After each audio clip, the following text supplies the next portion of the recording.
Hello students, good morning. Welcome to class 10th, subject economics, chapter 2, sectors of the Indian economy. In our last lecture, we discussed about the sectors of Indian economy. Now we are going to discuss about the GDP. So, what is GDP? How different sectors contribute in GDP? Precautions of GDP calculation and the limitations of GDP, इन सारी चीज़ों को हम एक बहुत ही comprehensive वे में अभी discuss करने वाले हैं. So let's start today's topic that is GDP. So let's see what is GDP. GDP, gross domestic production, is the monetary value of final goods and services which is produced by various sectors in a particular year in the geographical range of a country. So see, ये जो meaning है GDP का, इसमें मैंने इस पूरे lecture को पूरे लेक्चर को कंक्लूड करने की कोशिश की है. अगर आप जीडीपी के इस मीनिंग को याद रखते हो, बहुत ही अच्छे से इसे समझ लेते हो, देन आपको जीडीपी से रिलेटेड किसी भी क्वेश्चन को अटेम्प्ट करने में कोई प्रॉब्लम नहीं होगी. So let's see GDP. सबसे पहले इसका full form gross domestic production. मैंने आपको डेवलपमेंट वाले चैप्टर में भी बताया था इसके बारे में. Okay, gross domestic production is the monetary value. Monetary value means आपने एक पेन खरीदा और पेन की कॉस्ट है 10 रुपीज़, तो वो 10 रुपीज़ क्या है, उसकी मॉनेटरी वैल्यू है. Okay, final goods and services. Final goods and services means वो गुड्स एंड सर्विसेज जो कि रेडी टू यूज़ हैं, जिन्हें हम कंज्यूम कर रहे हैं. ओके, फॉर एग्जाम्पल जैसे हमने बात की थी, हमने शुगर कैन प्रोड्यूस की है फार्म में, तो शुगर कैन को हम डायरेक्टली यूज़ नहीं करते हैं. तो शुगर कैन की जो शुगर कैन को हम डायरेक्टली यूज़ नहीं करते हैं तो बहुत कम करते हैं, लाइक जूसेस वगैरह के लिए, है ना. तो शुगर कैन को डायरेक्टली यूज़ नहीं करते हैं. कैसे यूज़ करेंगे? शुगर कैन गई फैक्ट्री में और फैक्ट्री से प्रोड्यूस क्या हुई? शुगर. तो शुगर की जो प्राइस है वो हम जीडीपी में कैलकुलेट करेंगे. यहाँ जो शुगर कैन की प्राइस है उसे नहीं करेंगे, बिकॉज फर्स्ट चीज़ आपको एक तो ये याद रखनी है कि फाइनल गुड्स एंड सर्विसेज को हम इंक्लूड करते हैं. सेकंड चीज़ ये याद रखनी है कि फाइनल गुड्स एंड सर्विसेज में जो मीडिएटर गुड्स होती हैं, जो प्राइमरी गुड्स होती हैं, उनकी वैल्यू फाइनल गुड्स में इंक्लूड होती है. फॉर एग्जाम्पल, अभी जो फैक्ट्री ने गन्ना खरीदा है, शुगर कैन्स खरीदी हैं शुगर प्रोड्यूस करने के लिए, तो बदले में फार्मर को पे तो किया ही है. तो अब ऐसा तो है नहीं कि शुगर की जो वैल्यू है, फॉर एग्जांपल 30 रुपीज़ है पर केजी, तो 30 रुपीज़ पूरी की पूरी फैक्ट्री वाले की ही अर्निंग है. उस 30 रुपीज़ में से एक हिस्सा फार्मर का है, एक हिस्सा फैक्ट्री वाले का है, एक हिस्सा जो रिटेलर है, लाइक जो शॉपकीपर है उसका है ना. तो इस तरह से कि इसमें सिर्फ जीडीपी में सिर्फ फाइनल गुड्स एंड सर्विसेज को ही इंक्लूड किया जाता है, which is produced by various sectors. Various sectors कौन कौन से हैं? Primary, secondary and tertiary. तीनों सेक्टर्स में जो भी goods and services, final goods and services produce की जाती हैं, कहाँ, किस में? इन अ पर्टिकुलर ईयर, एक पर्टिकुलर ईयर में, इन the geographical range of a country, एक कंट्री की जियोग्राफिकल रेंज में. मीन्स ये है हमारा इंडिया, तो इंडिया की जो ये बाउंड्रीज है, इसके अंदर जो प्रोडक्शन होगा हम सिर्फ वही इंक्लूड करेंगे, उसके अलावा नहीं. So I hope this is clear that what is GDP. GDP, gross domestic production, is the monetary value of final goods and services which is produced by various sectors in a particular year in the geographical range of a country. So next, the various production activities in the primary, secondary और tertiary sector produce a very large number of goods and services. भाई हमने बात की goods and services की, जो है हमें value लेनी है ना. तो अब गुड्स एंड सर्विसेज तो पूरे ऑल ओवर इंडिया में कितनी सारी होती होंगी, तो हम उन्हें कैसे उनकी वैल्यू निकालेंगे? तो इसका सॉल्यूशन ये है, economist suggest that the value of goods and services should be used rather than the adding up the actual numbers. Means कि हमें नंबर्स को इंक्लूड नहीं करना है, हमें उनकी वैल्यू को इंक्लूड करना है, उनकी मॉनेटरी वैल्यू को इंक्लूड करना है. For example, if 1000 kgs of wheat is sold at ₹8 पर kg, 1000 kg 1000 kg वीट है 8 रुपीज़ का है, सो उसकी वैल्यू क्या हो जाएगी? 80,000. तो हम 80,000 को हम इंक्लूड करेंगे जीडीपी में. ये 10,000 kg है, इस तरह से नहीं, बिकॉज इसका रीज़न क्या है कि देखो, एक तरफ तो हम बात करें भाई कोई कंपनी है जो पेन बना रही है, दूसरी तरफ हम बात करें कि भाई कोई ऑटोमोबाइल कंपनी है जो कि कार्स प्रोड्यूस कर रही है. तो अब अगर हम इन दोनों को कंपेयर करें तो भाई उसने, एक कंपनी ने एक ईयर में या एक पर्टिकुलर टाइम में, सपोज करो कि उसने 1 मिलियन पेन्स प्रोड्यूस किए हैं. ओके, अब कार मैन्युफैक्चरिंग कंपनी ने क्या किया? 50,000 कार्स प्रोड्यूस की हैं.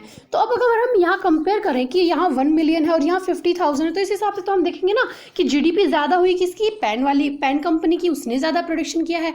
बट एक्चुअली क्या है, पेन तो 5 रुपीज़ का ही आता है एक, है ना। तो इस तरह से इसका प्रोडक्शन हुआ 5 मिलियन, और कार्स की रेट तो कितनी ज़्यादा होती है 50,000, मीन्स इस हिसाब से कार्स वाली कंपनी जो है उसने ज़्यादा कंट्रीब्यूट किया है जीडीपी में। तो इस मीन्स इस प्रॉब्लम से बचने के लिए हमने क्या किया है कि इकोनॉमिस्ट हमें सजेस्ट करते हैं कि हमें क्या करना चाहिए, नंबर ऑफ गुड्स पर नहीं जाना है, हमें उन गुड्स की वैल्यू पर जाना है, मॉनेटरी वैल्यू पर जाना है। Okay, how do we count the various goods and services and know the total production in each sector. अब हम बात करें भी, हमें पूरा पता कैसे चलेगा कि भाई हाँ इस सेक्टर में इतना प्रोडक्शन हुआ है, इस सेक्टर में इतना प्रोडक्शन हुआ है, इस सेक्टर में इतना प्रोडक्शन हुआ है ना। तो उसके लिए सॉल्यूशन क्या है, not every good and services that is produced and sold need to be counted. It makes sense only to include the final goods and services. Means अब बहुत सारा प्रोडक्शन होता है, लाइक भी पहले तो हमने क्या किया, शुगर कैन प्रोड्यूस कर लिया, उसके बाद हमने शुगर प्रोड्यूस किया, है ना। तो इन सबको नहीं, सिर्फ हमें फाइनल गुड्स को ही इंक्लूड करना है। उसका रीज़न क्या है, उसका रीज़न ये है कि फाइनल गुड्स के अंदर जो होती हैं, जो एक्स्ट्रा लाइक ये जो मैंने आपको बताया था ऊपर भी कि भी इसमें शुगर कैन की फार्मर की कॉस्ट, शुगर कैन और फार्मर का जो प्रॉफिट है वो भी इंक्लूड है, प्लस इसमें फैक्ट्री जो फाइनल गुड्स मीन्स जो रुपीज़ आप पे कर रहे हो ना फाइनल गुड्स के लिए, जैसे शुगर जो है वो 30 रुपीज़ kg में आ रही है, तो इस 30 में फार्मर का प्रोडक्शन, फार्मर की कॉस्ट प्लस प्रॉफिट भी है, प्लस फैक्ट्री प्रोडक्शन की कॉस्ट प्लस प्रॉफिट भी है, और प्लस रिटेलर का कॉस्ट और प्रॉफिट भी है। कॉस्ट मीन्स किसी भी चीज़ को प्रोड्यूस करने में कितना आपने एक्सपेंस किया है। फॉर एग्जांपल एक नोटबुक बनाने के लिए आपने क्या किया है, पेजेस परचेज किए हैं, डाई परचेज की है, मशीन परचेज की है, और ऐसे करके आपने उस नोटबुक को प्रोड्यूस किया 20 रुपीज़ में, और आप उसे बाहर जाके मार्केट में 45 रुपीज़ पर सेल आउट कर रहे हो। देन 45 रुपीज़ क्या होगी, market price. Okay, and this 20 is cost price. Cost price means किसी भी चीज़ को प्रोड्यूस करने में उसमें कितना एक्सपेंसेस किया है। Market price means market price किसी चीज़ को परचेज करने के लिए आपने कितना पे किया है। अब ये मैं थोड़ा सा एक्स्ट्रा डेप्थ में जा रही हूँ। मार्केट प्राइस में क्या होता है, प्रॉफिट इंक्लूड होता है, जबकि कॉस्ट प्राइस में प्रॉफिट इंक्लूड नहीं होता है। ओके, नेक्स्ट इज सॉरी हाँ, अब मैंने इसी चीज़ को एक एग्जाम्पल के थ्रू एक्सप्लेन करने की कोशिश की है। A farmer grows cotton and sell it to the textile industry. Farmer ने क्या किया, कॉटन प्रोड्यूस की, कॉटन ग्रो की अपने फार्म में, और उसे टेक्सटाइल इंडस्ट्री को सेल कर दिया। Now the textile industry make it into a shirt. Sorry, ये शर्ट है, प्रिंटिंग मिस्टेक है, शर्ट है ये।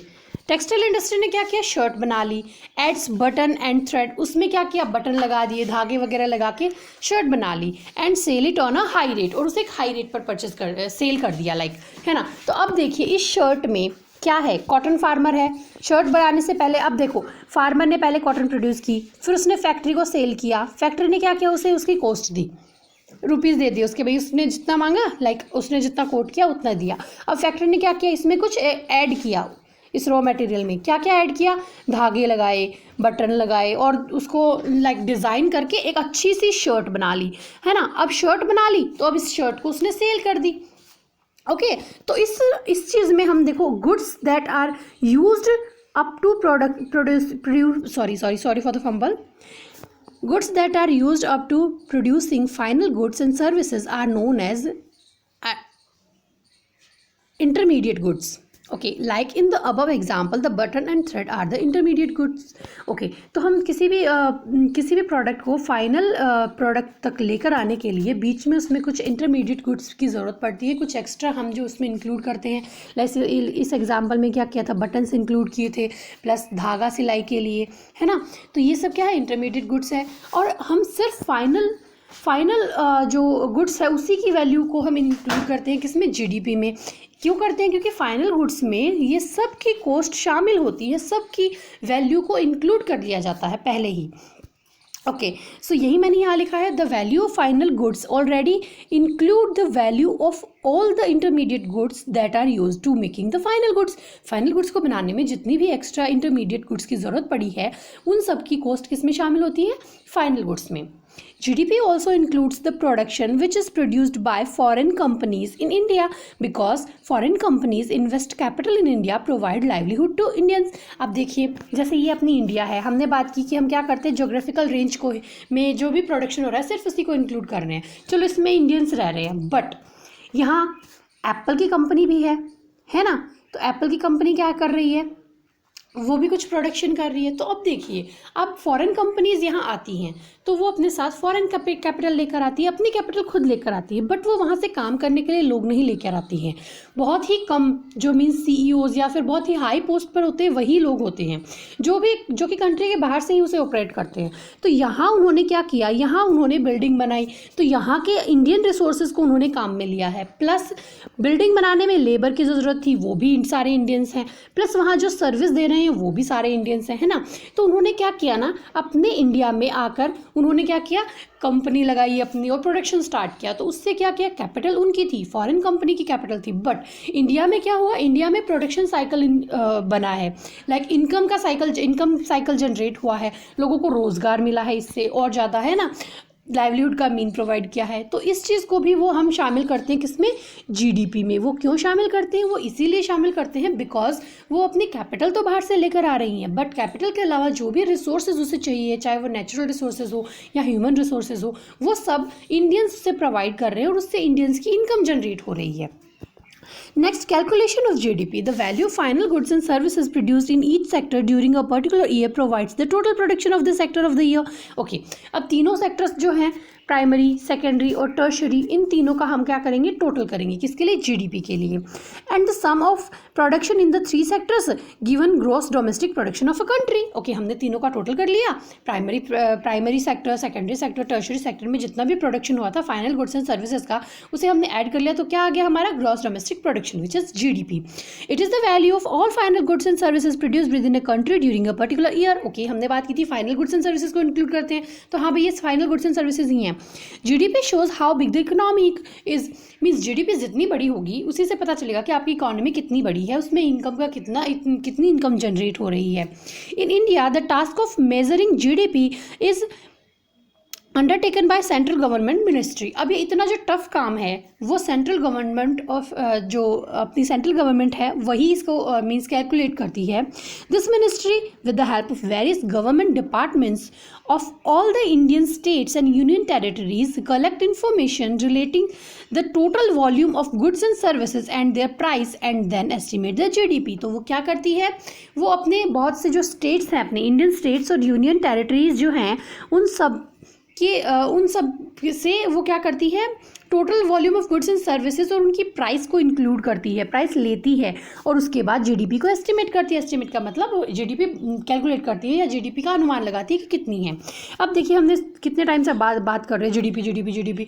अब इसमें कुछ लिमिटेशंस है और वो लिमिटेशंस क्या क्या है। GDP includes the production which is produced in the geographical range of a country, कि ये सिर्फ जियोग्राफिकल रेंज जो है कंट्री की उसी के प्रोडक्शन को इंक्लूड करती है, बाहर वालों को नहीं। अब देखिए जैसे हमने क्या किया, बाहर से फॉरेन कंपनीज आके इंडिया में इन्वेस्ट कर रही है तो हम उसको अपनी GDP में इंक्लूड कर रहे हैं, बट उन इंडियंस का क्या जो बाहर फॉरेन कंपनीज में या फॉरेन कंट्रीज़ में अर्न कर रहे हैं, तो वो अर्न करने के बाद पैसा तो वापस यहीं भेज रहे हैं ना, इंडिया में ही भेज रहे हैं, है ना, लेकिन उसको ये इंक्लूड नहीं करती है।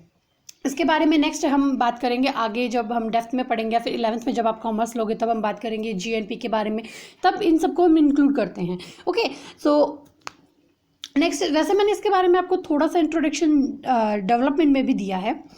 ओके, नेक्स्ट इज, तो ये इसका एक लिमिटेशन है कि ये सिर्फ जियोग्राफिकल रेंज में ही गुड्स एंड सर्विसेज जो प्रोड्यूस हुई उन्हीं को इंक्लूड करती है, उसके बाहर की नहीं।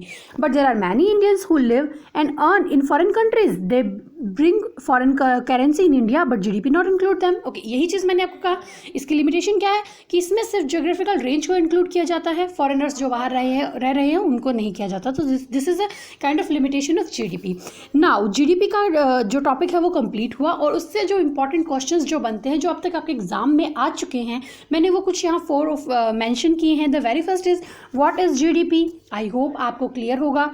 GDP is the monetary value of final goods and services which is produced by the various sectors of the economy in a particular year and in the geographical range of a country. Next is what precautions should be taken while calculating GDP. अब precautions कौन कौन से थे? एक तो हमें सिर्फ final goods and services को ही इंक्लूड करना है ना, इंटरमीडिएट गुड्स को नहीं, बिकॉज अल्टीमेटली वो उसमें इंक्लूड होते हैं। सेकंड, हम क्या करते हैं, प्रोड्यूस्ड यूनिट की बात नहीं करते हैं, प्रोडक्शन जो रुपीज़ में है, मीन्स मॉनेटरी वैल्यू, जो उनकी कॉस्ट है प्रोडक्शन की, जो उसकी प्राइस है, हम सिर्फ उसी को इंक्लूड करते हैं। So these are the two limitations, sorry these are the two precautions which is taken while calculating GDP. Why the value of only final goods and services are being included in GDP? Final goods and services को ही क्यों include करते हैं? Because जो intermediate goods होती हैं वो इसमें अल्टीमेटली शामिल होती हैं। Explain the limitations of GDP. GDP की लिमिटेशन क्या है? बिकॉज ज्योग्राफिकल रेंज में ही जो है ना, सिर्फ उसी को ये इंक्लूड करती है। ज्योग्राफिकल रेंज से बाहर अगर कुछ प्रोडक्शन हो रहा है, या फिर मान लीजिए जो इंडियंस हैं जो फॉरेन कंट्रीज़ में रह रहे हैं, उनकी जो इनकम है उसे ये इंक्लूड नहीं करती है। अब इस चैप्टर का मैं एक आपको समरी दे रही हूँ जो कि बहुत ही इंपॉर्टेंट है। फॉर एग्जांपल, जैसे हमने बात की थी कि एक जो प्राइमरी सेक्टर है वहाँ क्या हुआ, एक किसान है उसने क्या किया, एलोवेरा प्रोड्यूस किया है।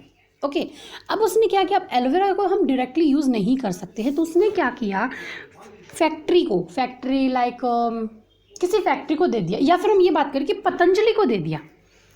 ठीक है, पतंजलि जो कंपनी है उसे दे दिया। अब पतंजलि ने क्या किया, उससे क्या किया, एलोवेरा जेल बना दिया और एलोवेरा जेल को कस्टमर्स को बेच दिया। ओके, अब देखो यहाँ हम बात करें कि उसने क्या किया, 50 रुपीज़ में बेचा था। पतंजलि ने क्या किया, 50 रुपीज़ में खरीद लिया एलोवेरा। फिर पतंजलि ने क्या किया, पतंजलि जेल बना दिया, और पतंजलि जेल बनाने के बाद उसने क्या किया, सॉरी इसमें बीच में होल सेलर्स की भी चेन आएगी ना, बिकॉज होल सेलर्स थी तो अपन को माल लाइक जो भी गुड्स है वो अवेलेबल करवाएंगे। पतंजलि ने 50 में खरीद लिया।